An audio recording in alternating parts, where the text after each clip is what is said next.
Question number 33. A body is projected at an angle phi to the horizontal with kinetic energy E. Neglecting air friction, the potential energy at the topmost point of the path is the various options.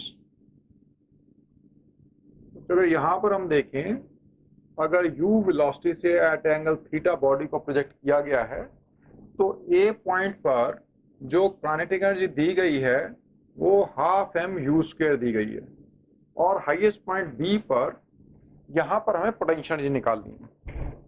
b point पर हमें potential energy निकालनी है at the top most point of the path. अब ये a ले लें या b ले लें, तो mechanical energy at a is equal to mechanical energy at b point of the body. ये हम रेफरेंस लेवल ले लें, तो mechanical energy at a is equal to mgh plus half M square होता है। तो ये कितना हो गया, mgh कितना हो गया 0 प्लस वेलोसिटी कितनी यहाँ पे u है, हाफ एम स्क्वायर हो गया। तो ये हो गई पहली mechanical energy at a। Mechanical energy b point पर देखें तो यहाँ पर जो है वेलोसिटी जो है वो सिर्फ u cos थीटा है। तो मैकेनिकल एनर्जी एट b देखें तो वो हो गई potential energy at b plus half m, यहाँ पे कितना है u square cos square theta है, राइट। तो ये और ये mechanical energy at a is equal to mechanical energy b। Mechanical energy at a कितनी है, इतनी है। मैकेनिकल एनर्जी एट b कितनी है, इतनी है। तो दोनों को इक्वेट कर दो, क्योंकि फ्रिक्शन वगैरह तो है नहीं है।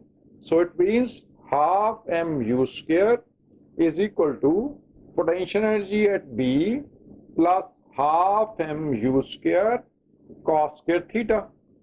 तो पोटेंशियल एनर्जी एट b कितनी हो गई है, इस वाले को इधर ले आओ, half m u square minus half m u square cos square theta.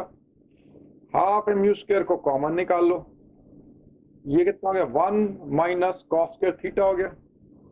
तो potential energy at b, potential energy at b कितनी हो गई, half m u square. 1 minus cos square theta क्या होता है, साइन स्क्वायर थीटा होता है। तो potential B half M U square sine square theta हो गया। अब हाफ एम यू स्क्वायर कितना है वो तुमने के बोला हुआ है, this is K given is K, sorry given, this is given as E. Half M U square को जो बोला गया है half M U square, it is given as E over here, kinetic energy E. यहाँ पे half M U square E है, तो इसको जो है हाफ एम यू स्क्वायर को ई पुट कर दो, तो कितना हो गया E sine square theta is the answer, जब थीटा से बैंक है। अगर ये एंगल आप फाई ले लोगे तो यहां पर पोटेंशियल कितनी हो गई, ई साइन स्क्वायर फाई हो गई। सो हमारा आंसर जो है D is the right option to this